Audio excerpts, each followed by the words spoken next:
Hi Emily, it's Grandma. Today we're going to read Scatter the Chipmunk by Cate Coblentz, illustrated by Bertha Schwartz. This is one of Grandma's older books. Let's see what year this was.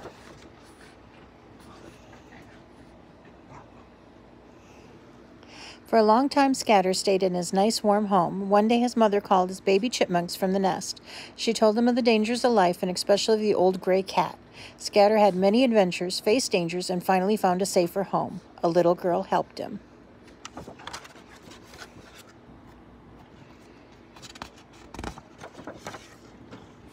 Scatter the Chipmunk. The special edition is published by arrangement by the publishers of the regular edition of Children's Press, Inc., and by E.M. Hale and Company, Eau Claire, Wisconsin. Copyright 1946. Oh, Grandma found an old one. Children's Press, Chicago.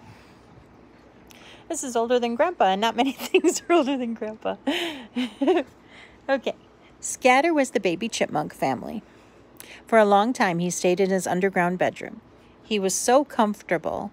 His bed of shredded leaves and dried grass was soft and warm. But Skipper and Scamper, his brothers, ran up the dark tunnel leading to the world outside. When they came in again, they told what a wonderful world they had seen. One morning, Scatter went up the tunnel too. He found a great forest of wildflower stalks, growing about the chipmunk hole. He and Skipper and Scamper played tag there. After a while, they heard their mother calling, "Come up higher, up higher." They climbed toward the sound of her voice and found themselves on top of an old tree stump. The stump was at the edge of the flower bed. The three small chipmunks could see the world from there. Scatter could hear something too. He could hear a little girl's voice. "Mother," she was saying, "there are 3 baby chipmunks on Mrs. Chipmunk's sun porch. I shall call them Skipper and Scamper and Scatter." She's a little girl like you. The next day, Skipper and Scamper and Scatter found the pool. It was the bird bath on top of another stump. The bird bath was only the saucer of an old red flower pot, but it made a lovely chipmunk pool. They perched on the rim of the flower pot saucer with their little tails sticking straight up, and they drank and drank until their little round stomachs were full. Then, just as he could not hold another drop, Scatter's feet slipped, and he fell in with a great splash. That was the first bath he ever had. It took him 4 hours to dry in the sun. Mother Chipmunk scolded him for falling in the pool. She had a sharp voice when she scolded. "Chicker," she would say, "Chicker." When the 3 chipmunks heard that sound, they knew something was wrong. One day, Skipper and Scamper and Scatter were all playing in the flower stalk forest when they heard that sharp note, "Chicker! Chicker!" All 3 ran as fast as they could toward the chipmunk hole and whisked down the dark tunnel. They did not know what was wrong, but they did know something was. Their mother came down the hole too. She stayed a long time, for here she knew that they were all safe. Always come when your mommy calls. "I saw the old gray cat," she squeaked. The 3 little chipmunks did not know what a cat was, and as long as Mother was nearby watching for danger, they did not have to know. But 3 growing chipmunks eat a great deal, and their mother had to scurry further and further away for food. "Keep an eye out for the old gray cat," she would warn before leaving. But Skipper, Scamper, and Scatter were so busy playing they did not pay much attention. Around and around the top of the sun porch stump they raced. Sometimes Scatter was the first one. Sometimes he was the last. Sometimes he did not know whether he was first or last or in the middle. Suddenly, out of the air, something with long claws and big gray eyes leaped toward them. The old gray cat! This time there was no Mother Chipmunk here to say, "Chicker!" There was no one to tell them what to do, but they knew. Skipper and Scamper were off to the stump in a flash. In another instant they were at the mouth of the chipmunk hole, and then they were safe in their bed of leaves and grass. But Scatter was not with them. Scatter was in the old gray cat's mouth, and she was hurrying away with him. Oh no. But Scatter was not hurt. His nice thick fur kept him from that. Besides, the cat was carrying him by the back of his neck, just as she carried her kittens.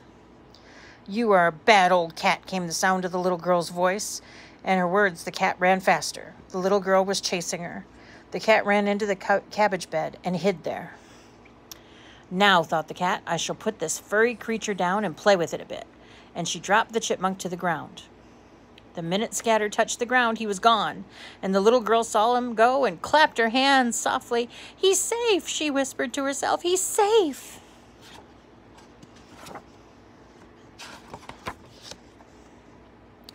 After that day, Skipper, Scamper, and Scatter always remembered to keep an eye out for the old gray cat.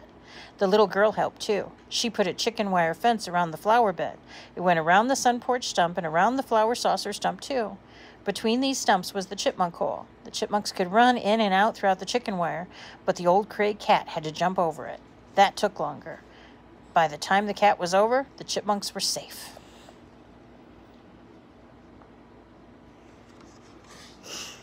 Chipmunks grow up very fast. Before long, Skipper went to live in the cabbage patch next door. Scamper went to live in the rock garden at the left of the yard, where he was born, but Scatter settled down in the home place.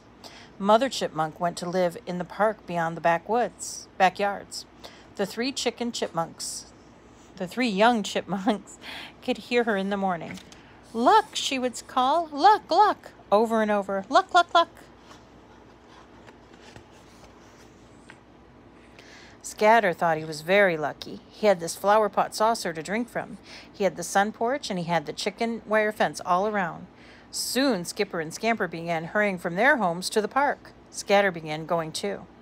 There were beech nuts in the park, and grasses heavy with seed, and there were cherry stones and dogwood berries. Look how cute he is. The three chipmunks ran back and forth gathering food. That's Gussie breathing. Sit, Gus. No, you can't read the book. Sit. The three chipmunks came back and forth gathering food. Their pantries were well stocked when summer was over and the sharp, cold nights came. Then the chipmunks would sleep all winter. The only trouble was that old gray cat. When she saw Scatter coming home, her nose would wrinkle and her whiskers twitch. 2 or 3 times he was almost caught. Almost, but not quite. Not Scatter. He would dash through a hole in the chicken wire, and by the time the cat jumped over it, Scatter was safe underground. Here the cat could not get him. One day the little girl saw the old cat try and catch Scatter. "Oh, Scatter," she said, "someday you may not be quite quick enough. I will put a tunnel down for you between the park and the chicken wire." She brought a long piece of drain pipe and put it on the ground, and that was fine. Scatter could dart inside the drain pipe. He would sit in the middle until the old gray cat looked in on one end, and the cat could only get her nose and whiskers inside. As soon as he saw that nose and those whiskers, Scatter would dart out the other end.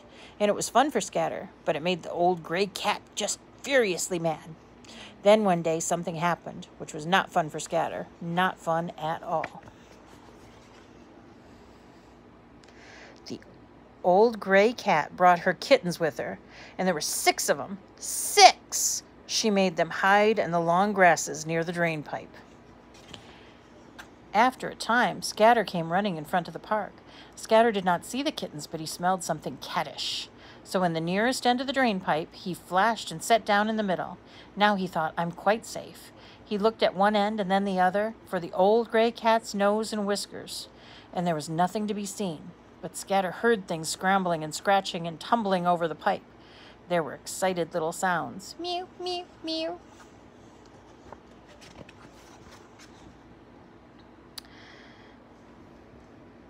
And then at one end of the drain pipe, he saw a cat's head, and a very little cat's head, and the whole head and 2 paws were inside the drain pipe. Scatter started to dash out the other end, and he stopped short, for there was another little cat's head, and this creature was halfway in. Well, outside the pipe, Scatter could hear scrambling and scratching and mew-mewing. Scatter did not know what to do, so he did the only thing he could do. He called for help. He called out loudly, "Chicker!" and shrieked, "Chicker! Chicker!" The little girl heard him, and came running. "Oh my goodness," she cried. "Scatter's in the drain pipe and there are kittens all about him." She pulled out the kittens from one end of the pipe and she clapped her hands and said, go home to your mother." And the kitten went fast. Then she pulled the kitten from the other end of the pipe and she clapped her hands and said, "You go home too." And the kitten went. And all the other kittens had gone home without being sent. The little girl sat down on the grass and waited. And after a long time, Scatter stuck his nose out one end of the pipe. And then he stuck his whole head. Then Scatter came all the way out and scooted. But he did not go through the chicken wire fence to his nice home in the flower bed. He ran as hard as he could back into the park. An old gray cat was one thing, all right, but 6 kittens were quite another matter. The little girl looked after him. "I think you are wise, Scatter," she said. "You had better find a new place to live." It was late for a chipmunk to find a new place to live, and there was not enough food left to gather for the winter. But Scatter remembered that his mother had always wished him luck. So he dug himself a nice new tunnel under the roots of an old oak tree, and he made himself a new bed of leaves and moss, and the next morning he rubbed his eyes, and there in front of his new home lay the piece of drain pipe he knew so well. In the very middle of the pipe was a pile of wheat and nuts and seeds. Scatter looked all about him. Then he saw the little girl watching. He stood up and put both paws beneath his chin and twitched his tail slowly from one side to the other. That was his way of saying thank you. All day long he worked, and the next, and when the pile was gone, the little girl put more food in the pipe with long-handled spoon. One day Scatter came more slowly. His pantries were all full. He took the last of the food in the pipe and ate it, and on the floor of the pipe he found a piece of paper. That Scatter decided was just what he needed for a pillow. So he whisked down his new tunnel and put a piece of paper right in the middle of his bed, and the little girl had printed some words on the paper. "Scatter Chipmunk, luck, luck, luck." But of course Scatter could not read, and besides he was very, very sleepy. He curled himself up in a little round furry ball in his new bed of leaves and moss, and his head and all 4 of his paws were on his pillow. And after a while it all began to snow outside. But inside it was nice and warm. From the pillow came a soft little sound of zzz, zzz, zzz. And there he sleeps, little Scatter Chipmunk. And the pretty etchings of all of the pretty acorn leaves, oak leaves.